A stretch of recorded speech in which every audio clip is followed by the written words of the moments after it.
Well, we're definitely going to be late with this week's freight now. And that new engineer O'Brien does not like being late. I bet he'll be back here any second.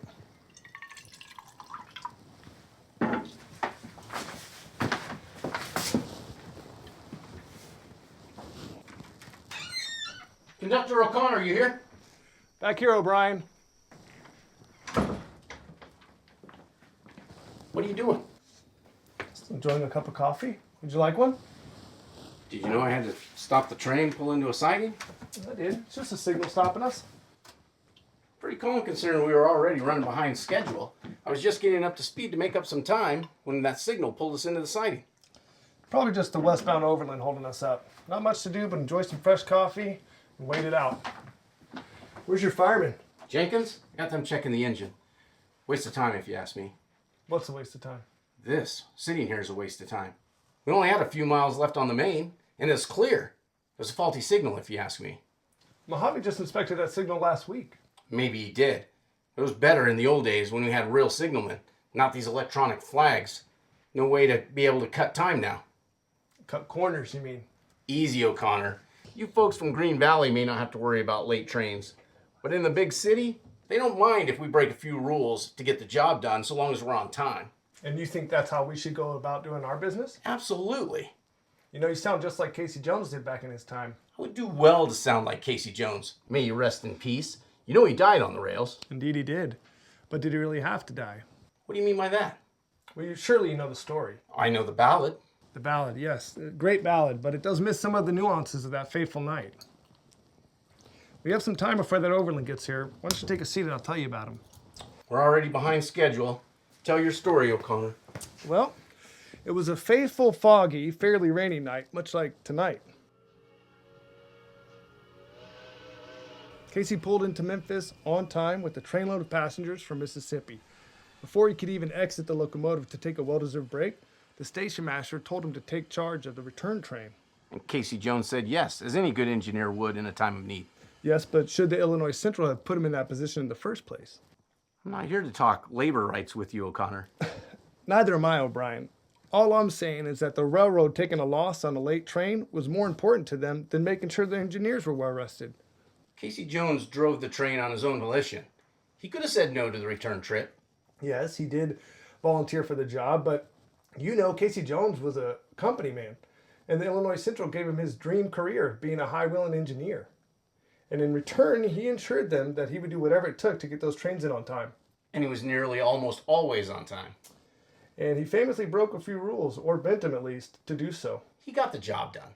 Indeed he did, all the way up until that night. Casey took off at nearly midnight with a trainload of passengers, an hour behind schedule. And he got his train up to speed to make up for that time. Yes, he did. And how fast do you think he was pushing that train to make up an hour that night? I'd wager he was doing at least 90 miles per hour. Exactly right. Sim Webbs, the fireman, still claims to this day that they were up over 100 miles per hour. Casey was taking that train to its limit that night, driving it around bends in the fog and the rain. He made up his minutes and seconds where he could. And he either missed or didn't see the flag telling him to pull into the siding. That's disputed. What's disputed is if he saw the flag or not. All the same, if Casey was going the regulated speed limit, he very well may have seen that signal pulling him to the siding. But he would have been late otherwise. Well, he certainly was late regardless, wasn't he? Well, that's true. The train never made it. Because, as is the nature with the rails, there was a train on the line. And that signal was pulling him to the siding till they could get that train off the main line. What was the issue with that train? The ballad doesn't talk about that. Yeah, a broken air hose or something like that. All the same, as Casey rounded that bend, his side of the locomotive was obscured, so he didn't see the red lights of the held-up train just ahead. Sim Webb, being on the other side of the locomotive, was the first to notice the stuck train. He alerted Casey. Casey put the throttle in reverse and activated the brakes, but at over 100 miles an hour, there's no stopping that train. You forgot to mention that Casey Jones had his fireman leap from the train in time. Right, old Sim Webb fell unconscious as soon as he hit the ground. The last thing he heard was the screeching wheels and Casey blowing the whistle as the two trains collided. Heck of a way to go. But Casey Jones saved a lot of lives that night. Yeah, he saved everyone. He saved the crew, he saved the passengers, he saved the crew of the other train that was stuck on the rails. Everyone except himself. Our lives are always in jeopardy on the rails, O'Connor. You should know that more than most. You're quite right. What am I missing, O'Connor, with Casey Jones's demise some 45 years ago while we're sitting in a siding waiting for the Western Overland to pass us by? Well, you came in here complaining that that signal was faulty. Do you think we should have continued? Absolutely. We're only on the main for a few short miles before we hit the junction to Green Valley. So tell me, O'Connor, what's the moral of your story? Well, I guess our connection with Casey Jones is...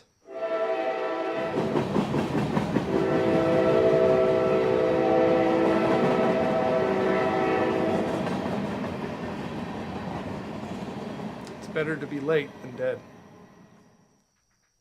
And never underestimate the vigilance of your firemen. Engineer O'Brien, we're all set and the signal's changed, so we better get moving if you want to make some time up. What are y'all doing back here? Ah, Jenkins, just hearing this story about Casey Jones' heroic last ride. Oh, that's a good one. But if you ask me, the real hero of the story is the fireman. How's that? Well, fireman Sim Webb and his alertness is what gave Casey any time at all to save anyone. Thank you. If Sim had been idle as they rounded that curve, they would have never seen that caboose up ahead. So if you ask me, it's Sim Webb, the fireman, that's really the hero of that story. If there's any heroes at all, I think the whole thing was unnecessary and tragic. I take your point, O'Connor. I take some offense in you suggesting that Casey Jones was anything less than a hero. Rest easy, O'Brien. He was a hero long before his last ride. How's that? Well, surely you know the story of how he saved a little girl stuck on the tracks from certain death? No, I don't know that story. Oh, that's a good one. Yeah, perhaps another time, though. We don't know how long the main line will be open. Right you are, O'Connor. Jenkins, let's get this train rolling. Right behind you. See you back in town, Stephen. Right. See you, Luke.